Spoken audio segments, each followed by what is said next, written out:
and we're getting more people screened from those government facilities. Don't forget that we're also building out mobile centers that we are moving around. As of today, we have about 24 or 25 of such centers, and we're building more. And they're moving to population centers, and we're able to reach out to more people in those centers. And in locating these mobile centers, we're following the data. We're looking at areas where we have identified cases, and then we're moving those centers and locating them around those areas where we have persons of interest, particularly the areas that have high population. As for borders, we have received several reports, particularly on the Kogi-Edo border, and we have tightened security along our borders, particularly on the Okule-Auchi Road. We have put in a lot of checkpoints and also a screening center, a 24/7 screening center, where every truck, every vehicle that comes in, it's thoroughly searched to make sure there are no passengers, and for the trucks that are moving essential items that have passengers, they are then subjected to screening, and now we are deploying rapid testing kits as the first line means of testing them. And if we are not happy with what the results, we then quickly move those samples to the Iroa Specialist Hospital for testing. So we're taking very, very strict and stringent measures to curtail the movement of people in and out of the state. The reason why we cannot shut down our borders totally is because of our location as a state. We are a transit state. Any traffic, most of the traffic going from the western part of the country to the east or the south must go through Edo. And at this point in time, a lot of essential materials, medicaments, drugs, things to support life, food is, being moved around, and we cannot halt the movement of such items. It's not in the best interest of our country. And the last question, I believe, is for the Commissioner.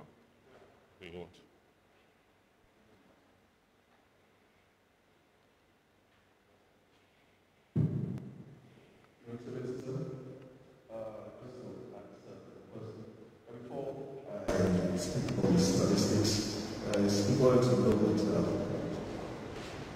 the upsurge of the number of complaint cases we have currently in the state, we recorded 7 complaint cases yesterday. President never had that number.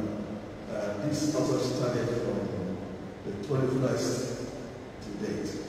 You will recall before the 21st, we had the last complaint case on the 14th. So there was a long gap before we started recording new cases. But this is attributable to the screening exercise that commenced on the 21st of April. Now we started with the fixed post screens, but 2-3 days after the mobile screening started.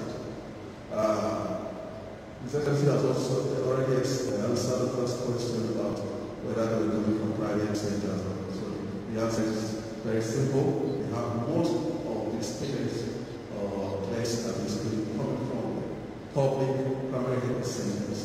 And of course, the mobile screening centers is not identifying facilities. They are going to only areas where we have evidence that the confirmed case has come from that area and where there is population. Now, in terms of statistics, we have 37 confirmed cases in the state. I said before the 21st, we were just 14. Between 21st and now, we have recorded 37. And this percentage of confirmed cases, evidence has shown that 21% of them came out from fixed posts and 78 from the mobile screen. So it is evident that the screen exercise brought this number up. What we want to say is that this is not an evidence of fear or apprehension, that we are going out to to seek these patients rather than wait and allow them to come to symptoms. Out of the 7 cases that we confirmed yesterday, 3 of them were just symptoms. Alright? And only 4 of them had minor symptoms. So this is an ongoing process. As the governor said, they're expecting more confirmed cases as the next time continues. Thank you.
Accept or allow a gathering of more than 20 people.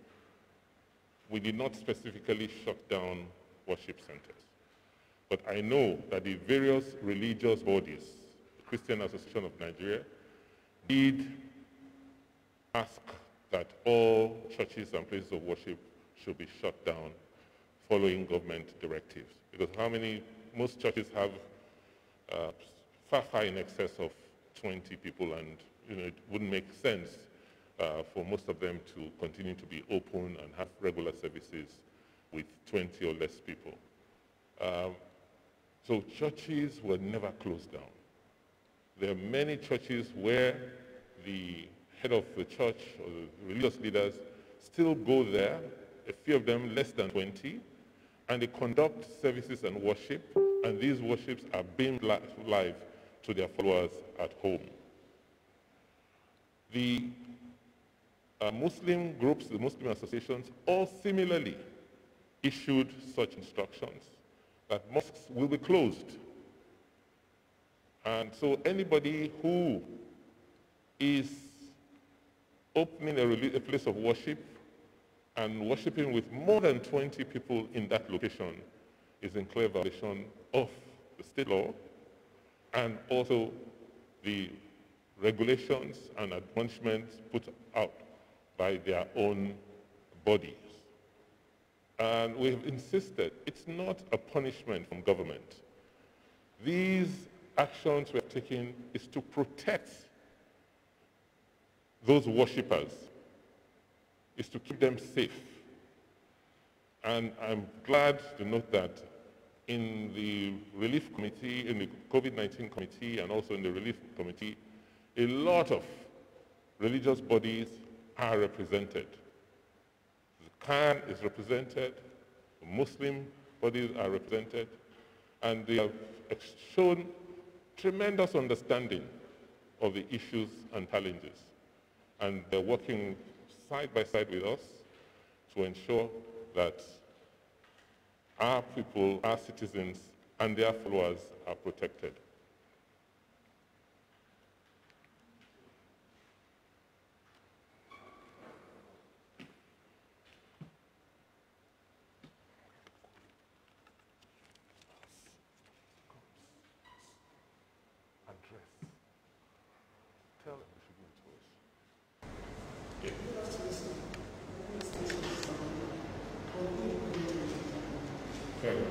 From independent television and radio, we discovered that during the University of Curfew, a lot of persons don't take it seriously.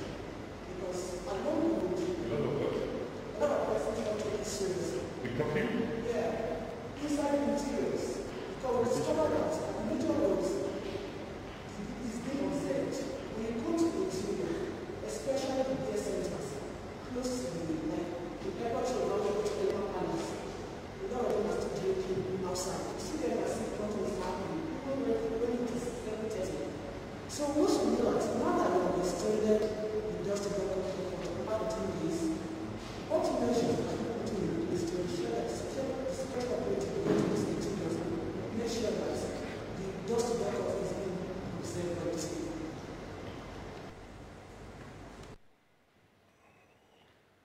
I am surprised because I personally, this is not someone tell me, have taken time out to drive around the city myself to see if the curfew is being kept. And you may be correct that people around their own homes, around their own little neighborhoods still stay out a bit, but they don't drive, they are not on the road. So it is good, it's a bit difficult to police somebody in his house. So if, for instance, you decided at 10 p.m. to move from your place to a neighbor's house, and you didn't drive there, you just took a stroll on your streets, it will be a bit difficult to police that and to prosecute. I think the problem for us issues like if you then get on streets, or you begin to play music and you're having a party and you have more than 20 people there, we expect that, and we get a report, then appropriate action will be taken. But I think for all the reports I have received, you will rarely find one vehicle on the roads at night except those who have emergencies or essential workers.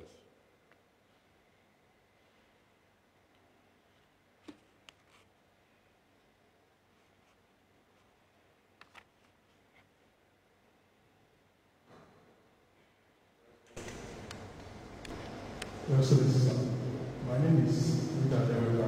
I write for the Nigerian Observer.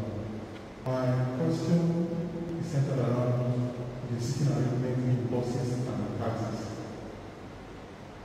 I live here in Otuto. My father's house is in Otuto, so I buy these two regularly. This morning, when I was coming to work, I had to come down from 5 buses because I discovered that they were now carrying 3 instead of 2 per seat. And when I'm quite close for the day, when I'm going home, from the park, they carry 2. But along the line, they pick other passengers. Even in airport road, same thing is happening. They are violating the government directive on sitting arrangement. No matter how your administration puts effort to ensure the curtail this spread of COVID-19, if that aspect is not checked to complete the effort, so I want to know what your administration is doing to address that area. That's a very good question. You see, government alone cannot enforce.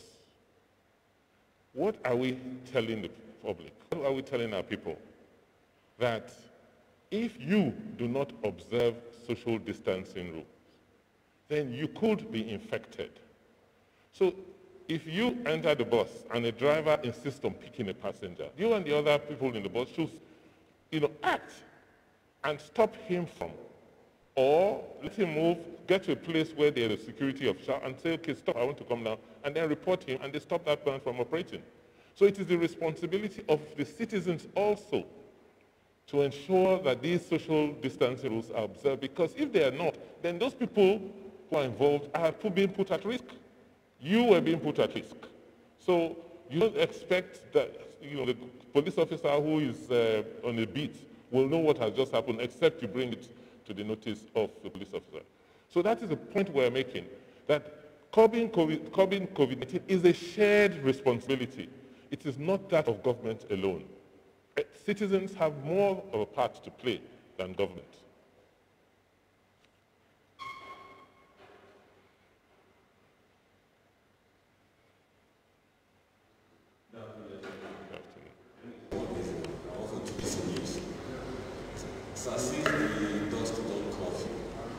We noticed that security operatives are not taking more of their job along the major streets, along the roads in the city, and leaving the inside street like boroughs to insecurity.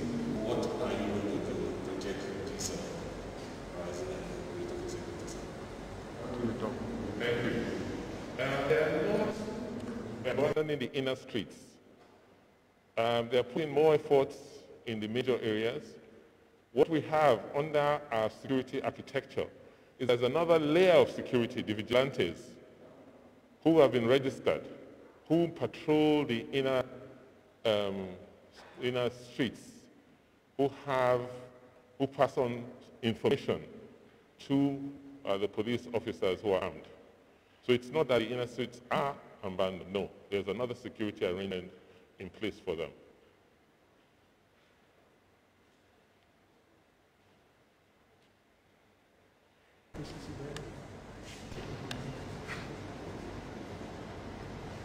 Your Excellency, good afternoon once again.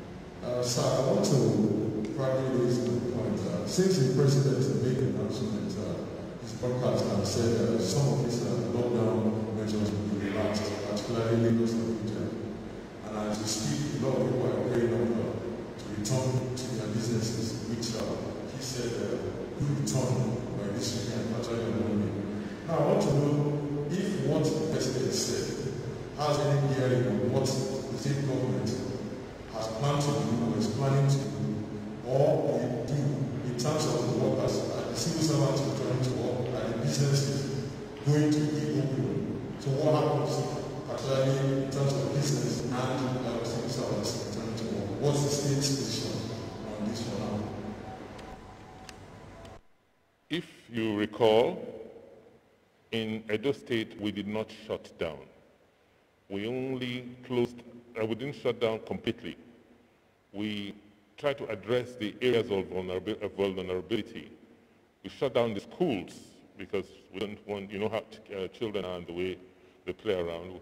So we wanted to limit the spread amongst that population. We relocated markets. We asked that the levels 1 to 12 should work from home. And the reason we did that was to enforce social distancing and try and see how we can slow down the spread, you know, and reduce the number of people that aggregate together in a certain place. The virus is still here. It's spreading much faster now. So if there's a better time, any time that we need to take actions to stop the spread, it is now. So we are not going to change what we set out our plans because we knew that we couldn't afford to shut down totally. So it's still for those areas that shut down totally that are now relaxing, the measures they took. We didn't take extreme measures, so there's nothing to relax. If anything, we are more vigilant now. We are more guarded, and we want to make sure that a lot of our citizens now are made conscious and take action and help us in ensuring that we screen, find out people who have it, test them, and treat them. Because the two of the 3 people that died is because they did not get tested on time, and we did not know they had it. Everybody else who has been treated and discharged was found on time. And most of them will get well. So the message is, please go and get clean. It's not a death sentence. You get out of it. Important thing is for us to know quickly and start the treatment early. And that is why today we're declaring what Amaka Okoro wanted. Because she tested positive for coronavirus, and we'll be looking for her. She has a child with her, and that child has started coughing. And she's absconded with that child, and we don't know where she is currently. Security agencies are looking for her, and anybody who has information as to her whereabouts should please inform us so that we can get her and that child and take them to treatment.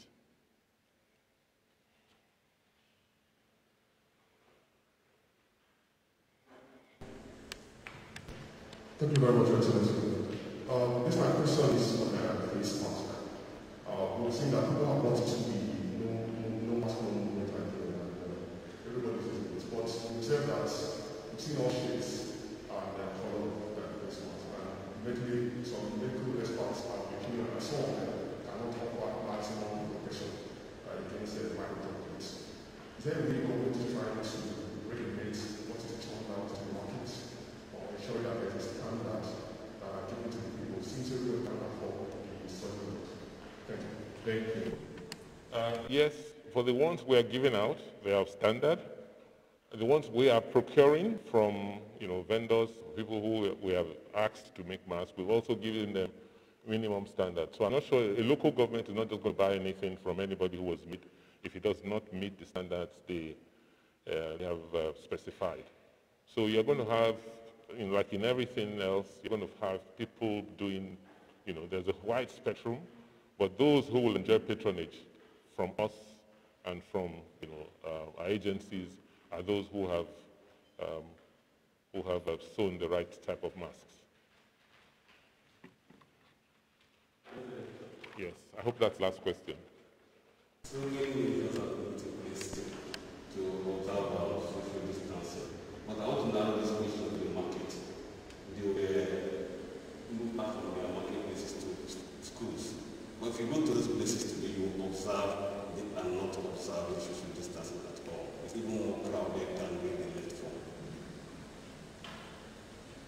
I don't totally agree with you.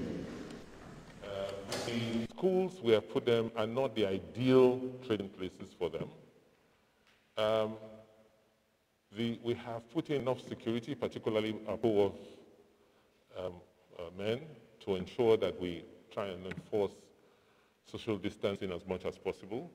Nobody enters any of those places designated as markets without washing their hands, without putting on a face mask.